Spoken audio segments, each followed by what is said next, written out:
kenangan tersendiri dengan Abah Hashim dulu waktu Ramadan itu apa sih yang paling diingat? Setiap kali Abah selesai kegiatan mengaji di masjid, itu ketika turun dari masjid selalu akan banyak rombongan yang mengikuti. Kita semua diberikan waktu yang sama ya, 24 jam gitu. Tapi ada yang menggunakannya dengan baik atau banyak juga yang terlewat begitu saja.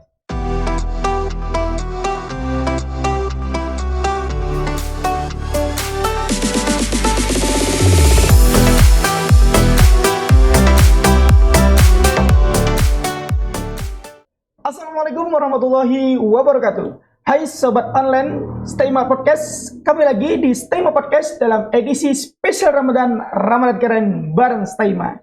Bersama saya Umar Syah. Hari ini kita akan seperti biasa, kita akan memperbincangkan sesuatu yang unik dan menarik yang tentunya akan menemani waktu Ramadan teman-teman sekalian dan juga nantinya akan menambah wawasan baru untuk kita semua.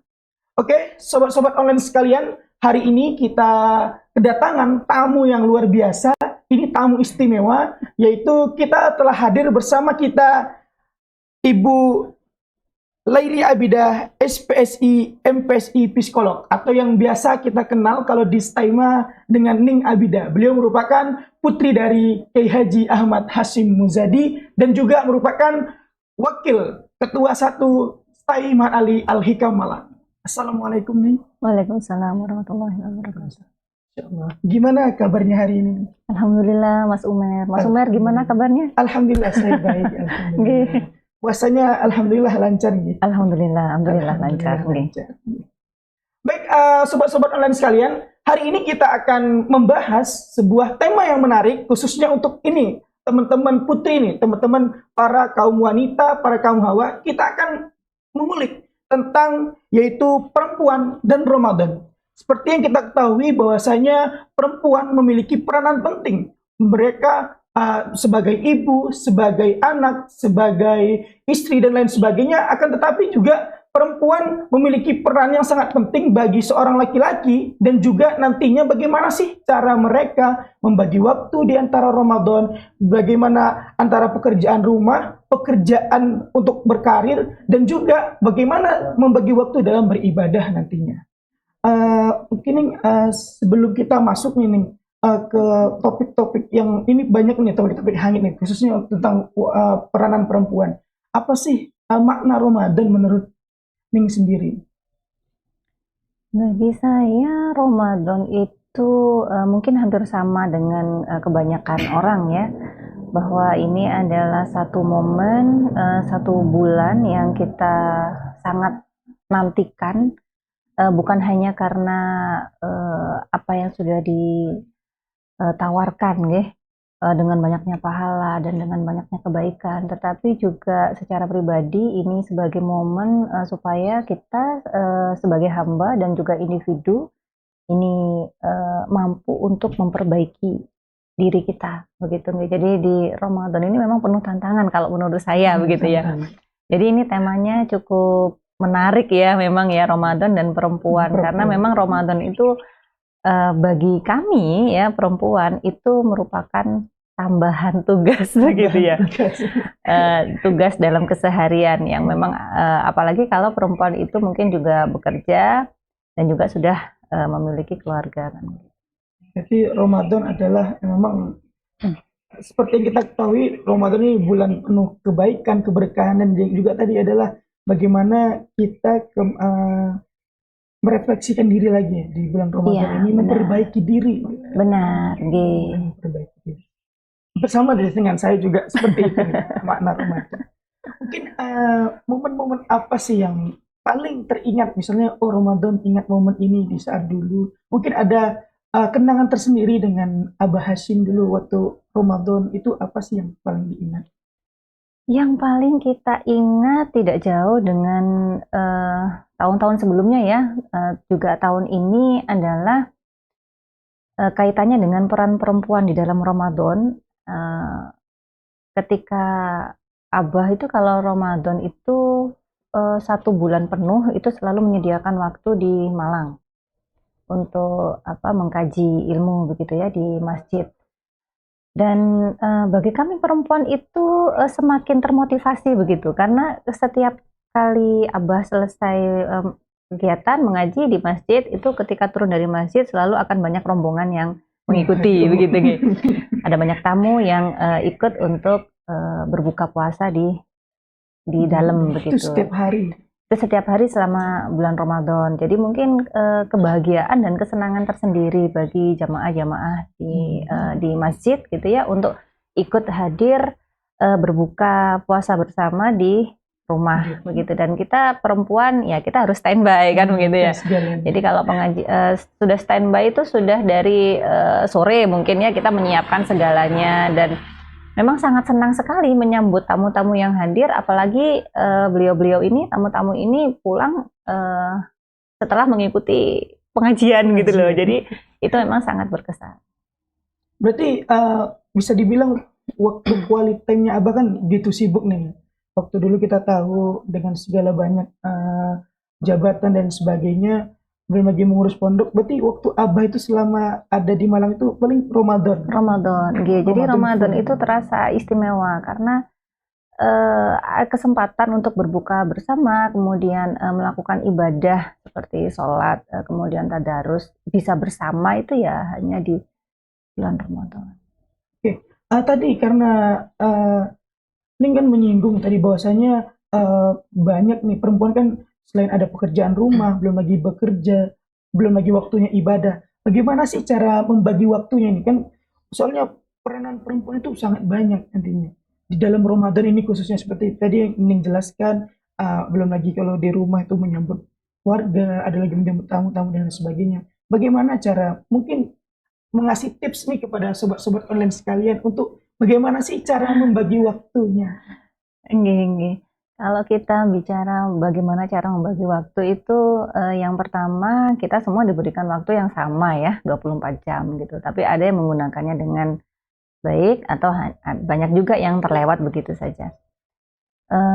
Mungkin dulu saya juga ketika belum memiliki keluarga merupakan tipe yang kedua ya. Jadi waktu lewat begitu saja gitu ya. Kita hanya mengurusi pekerjaan kita sendiri, hanya kuliah, kemudian setelah pulang kuliah ya sudah di rumah kita tidur ya, atau kita nonton apa gitu ya. Jadi terasanya itu kita menggunakan waktu tidak dengan baik begitu ya. Tapi setelah kita bertambah peran ya memang mau tidak mau harus merubah pola pembagian waktu itu ya. Pagi diawali adalah di waktu sahur ya. Berarti peran perempuan di sini adalah bangun sebelum keluarganya yang lain bangun begitu ya, menyiapkan segalanya, kemudian membangunkan. Kalau mungkin yang sudah punya anak-anak kecil yang baru awal belajar puasa itu juga tantangan ya. Karena untuk membangunkan nggak cuman waktu 10-20 menit, kadang 30 menit baru bangun. Itu pun dengan banyak ini ya, mungkin rewel ya, atau mereka menolak untuk bangun dan lain sebagainya. Kemudian setelah sahur, kita lanjut biasanya adalah dengan sholat ya, sholat sunnah, kemudian kita lanjutkan dengan sholat subuh dan lain sebagainya. Baru kemudian kita berangkat. Kalau yang perempuan yang bekerja, maka dia akan berangkat untuk bekerja. Memang pada awalnya terasa tidak nyaman ya. Sebenarnya bukan sulit, tapi tidak nyaman karena ada perubahan dan kita butuh adaptasi di situ. Tapi dengan dukungan yang sudah berkeluarga nih ya, dengan dukungan dari suami ya, insya Allah itu semua bisa dilalui dengan baik. Jadi kalau waktu sahur ya ibu menyiapkan sahur, ayah membangunkan anak. Nah, begitu, harus bagi tugas karena memang di bulan Ramadan ini kita semua berlomba-lomba kan untuk beribadah. Jadi apapun kegiatan kita, ya kita niatkan untuk ibadah. Bekerja juga ibadah, begitu. Nanti kita misalnya mengantar jemput anak itu juga kita niatkan untuk ibadah. Kita meyakini bahwa tidak ada satupun perbuatan kita yang tidak kita niatkan untuk ibadah. Begitu juga nanti ketika sore hari, biasanya perempuan sudah mulai sibuk untuk menyiapkan menu berbuka dan lain sebagainya. Ya kembali lagi kita bagi tugas lagi gitu. Jadi ibu memasak dan lain sebagainya, mungkin ayah bisa membantu untuk menjaga anak-anak atau sekedar ngobrol atau mungkin akan mengaji bersama dan lain sebagainya. Jadi tidak mungkin perempuan itu akan melakukan semuanya sendiri ya. Kalaupun memang sanggup gitu, saya pikir ini bukan salah satu konsep di mana kita sebagai laki-laki dan perempuan itu berlomba-lomba untuk mendapatkan kebaikan di bulan Ramadan. Berarti semua punya kesempatan yang sama. Enggak, benar. Semuanya tadi dijelaskan sedikit tadi, semuanya kebagian waktu 24 jam. Tapi karena kan pembagiannya itu untuk apa, untuk apa dan lainnya. Mungkin begini, kalau menurut jenengan sendiri nih, kan kalau Ramadan itu kan kita waktu istirahat kita kan berkurang. Seharusnya jam 3 kita masih istirahat, itu sudah dibangunkan untuk sahur dan sebagainya. Bagaimana sih tips mungkin dari Ning, mungkin dari karena Ning juga seorang psikolog nih, untuk teman-teman kita para wanita ini, bagaimana sih cara menjaga kesehatan khususnya emosional dan lain sebagainya di saat Ramadan? Karena kan dengan kesibukan yang luar biasa tadi ya, justru pasti ada perubahan-perubahan juga. Baik. Ranahnya adalah menjaga kesehatan. Kalau kata Mas Umer adalah emosional gitu ya. Karena kalau orang lapar itu rawan. Emosinya ini ya melonjak gitu ya kalau lapar ya. Ini bukan satu hal yang bisa kita buat ya, karena ini adalah proses. Bahkan mungkin yang sudah usianya mungkin sudah lebih banyak gitu ya, tapi dari hal pengelolaan emosi masih kurang, itu juga sangat mungkin terjadi. Nah, mungkin yang bisa kami sampaikan adalah ketika mulai muncul nih tantangan ya, karena memang waktunya mungkin sudah sore gitu ya, kemudian tugas juga baru pulang dari kantor misalnya begitu ya. Kemudian apalagi kalau kita pulang nih jalanan macet kan. Jalanan macet sampai rumah masih harus menyiapkan ini itu dan lain sebagainya. Pengelolaan emosi itu berkaitan dengan sebaik apa ya kita untuk membagi tugas itu tadi. Kalau misalkan di dalam rumah ada ayah, ibu, kemudian ada 3 anak misalnya begitu ya, dan semuanya kumpul bersama misalnya, tentu akan lebih mudah untuk membagi tugas gitu ya. Tapi mungkin juga ada keluarga yang tidak dalam kondisi demikian. Jadi mungkin di dalam rumah itu hanya ada ibu saja dengan anak-anak, atau mungkin ayah saja dengan anak-anak. Nah, jadi Ramadan itu merupakan waktu yang baik ya, waktu yang tepat bagi kita untuk melatih diri ya, untuk melatih juga anggota keluarga yang lain ya, untuk bisa berkontribusi ya, dengan menyampaikan bahwa ketika kamu berbuat baik, maka Allah juga akan membalas dengan kebaikan, kan begitu. Hal-hal kecil yang bisa dibantu oleh anak-anak misalnya, itu perlu kita berikan, kita latihkan. Jadi saya tidak memandang ini hanya sebagai teori ya, tapi juga mempraktekkan gitu ya. Karena kalau kita mau kerjakan semua, itu pasti tidak akan mencukupi waktunya dan akan berakhir di kelelahan. Ketika kita lelah, mungkin hati kita tidak ridho begitu, nah itu juga mengkhawatirkan ya. Jadi sebisa apa yang dilakukan oleh anak-anak ataupun juga anggota keluarga yang lain yang ada di rumah itu harus kita berikan, jadi kita edukasi gitu, dan itu meminimalisir adanya lonjakan emosi gitu ya, lonjakan emosi. Dan di Ramadan itu memang bulan kurikulumnya dari iya, betul. Tergantung sekarang kita sebagai individu memanfaatkan itu dengan baik. Selanjutnya ini nih, tadi kan kita sudah membahas tentang bagaimana cara mengatur emosional, pembagian waktu yang begitu padat, khususnya untuk para wanita dan wanita atau perempuan nih. Ini mungkin keistimewaan perempuan ketika Ramadan. Kan kita tahu ketika Ramadan perempuan itu kan ada mendapatkan istimewa daripada laki-laki, mendapat uzur dan lain sebagainya. Mungkin dengan punya rahasia nih bagaimana sih memaksimalkan ibadah ketika Ramadan pada saat mungkin sebelum wanti-wanti nih kedatangan uzur tersebut. Nggih. Jadi memang perempuan memiliki keistimewaan ya kalau disampaikan oleh Mas Umer tadi. Jangan kemudian karena keistimewaan yang sudah diberikan oleh Allah ini kemudian kita ujung-ujungnya kita tidak ridho. Ini banyak sekali kan kita temui ketika mungkin ibu itu hamil atau menyusui, kemudian dia merasa tidak nyaman dengan kondisinya bahwa saya tidak bisa ikut puasa di tahun ini misalnya, padahal saya ingin sekali puasa. Kita lupa bahwa apapun itu adalah pemberian dari Allah, kan begitu ya. Karena itu adalah pemberian dari Allah, berarti kita sebagai manusia tugas kita hanya menerima dengan ridho, begitu. Nah, kalau kemudian kita ridho, maka tidak akan berat bagi kita untuk melaksanakan amalan ibadah yang lain.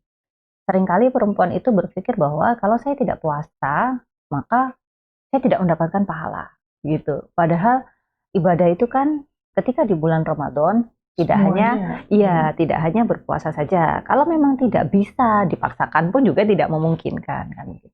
Jadi masih banyak sekali amalan-amalan ibadah yang sangat bisa kita lakukan dimanapun dan kapanpun, bahkan mungkin sambil mengasuh anak-anak seperti berzikir, bersolawat dan lain sebagainya. Cuman kita sering kali lupa, kita melihat yang besar gitu ya. Kalau tidak puasa berarti gagal, kalau tidak puasa berarti tahun ini saya tidak bisa menjadi hamba yang baik misalnya ya. Itu kita berarti kita tidak ridho dengan pemberian Allah. Sangat banyak sekali sampai kepada ketika kita bangun di malam hari misalnya. Tidak diwajibkan untuk puasa, misalkan sedang haid dan lain sebagainya, itu pun kita masih bisa bangun di sepertiga malam misalnya, memang tidak untuk melaksanakan sholat atau membaca Al-Quran gitu, tapi kita masih bisa berzikir, ya, bersolawat dan lain sebagainya. Sambil menyiapkan seperti itu. sahur. Betul. Tapi luar biasa ya perempuan ini khususnya dalam Ramadan gitu. Tadi walaupun tidak puasa karena ada uzur tadi, tapi tetap harus melaksanakan aktivitas yang berkaitan dengan orang-orang yang berpuasa. Benar. Untuk di keluarga menyiapkan sahur, menyiapkan berbuka. Benar, semua kita niatkan untuk beribadah. Karena bahkan sudah dinyatakan bahwa ketika kita memberi makan orang yang berpuasa, insya Allah kita juga akan mendapatkan. Seperti luar biasa emang. Jadi gitu sobat online sekalian, perempuan itu punya andil yang luar biasa di saat Ramadan khususnya. Jadi hampir semua, justru saya juga kalau dulu di rumah ya seperti itu. Jadi laki-laki itu saya menganggap itu ya kita bangun sahur sudah tersedia gitu. Sudah tersedia, mungkin setelah itu kita sholat, berangkat aktivitas dan sebagainya, pulang bukanya tersedia lagi gitu. Luar biasa. Alhamdulillah. Kayak perempuan ini punya andil besar dan Ramadan, dan tentunya tadi seperti dikatakan oleh Ning Bida bahwasanya kita jadikan semua waktu kita di Ramadan itu dapat bernilai ibadah tergantung niat kita sebenarnya. Kita semua memiliki waktu yang sama, 24 jam diberikan oleh Allah, dan tergantung kita mau kita pakai untuk hal yang positif atau yang hanya terbuang sia-sia. Jadi gitu teman-teman sobat online sekalian, hari ini kita dapat pencerahan yang luar biasa, yaitu tentang tema kita hari ini yang begitu menarik, yaitu tentang perempuan dan Ramadan. Mungkin terima kasih yang diucapkan kepada Nibida. Ya. Alhamdulillah, semoga lancar guys. Amin. Mas Umer juga semoga lancar semuanya. Amin. Terima kasih banyak nih udah hadir bersama kami di Staima Podcast di edisi yang insya Allah keren ini, luar biasa, di edisi spesial Ramadan keren bareng Staima. Oke, buat sobat online sekalian, mungkin ini ada informasi khusus nih untuk teman-teman sekalian yang mungkin yang masih punya adik, punya kakak, atau teman-teman sekalian nih para sobat online yang masih bingung mau kuliah di mana, mau mondok di mana juga atau mau belajar melanjutkan studinya kemana, ini ada informasi bagus untuk teman-teman sekalian. Bahwasanya penerimaan mahasiswa baru Taiman Ali Al-Hikam Malang telah membuka pendaftaran, yaitu dimulai dari tanggal 4 Desember 2023 sampai dengan 9 September 2024. Ayo teman-teman sekalian, mari bergabung bersama kami menjadi mahasiswa dan juga menjadi santri di pesantren mahasiswa Al-Hikam Malang. Untuk info selanjutnya bisa teman-teman sekalian ikuti media sosial kami di Instagram kami @taimaalhikam atau di Facebook kami Taiman Ali Al-Hikam Malang atau di YouTube kami yang saat ini sedang teman-teman tonton sekalian di Taiman Ali Al-Hikam Malang. Mungkin sekali lagi terima kasih kepada Terima kasih. Nida. Dan terima kasih untuk kita semua. Mudah-mudahan kita mendapatkan pencerahan dan ibadah kita di bulan yang Ramadan ini menjadi ibadah yang luar biasa, dan Ramadan kali ini benar-benar menjadi Ramadan keren, apalagi bareng Taima. Terima kasih sekali lagi. Wallahu muwaffiq ila aqwamit thoriq. Assalamualaikum warahmatullahi wabarakatuh.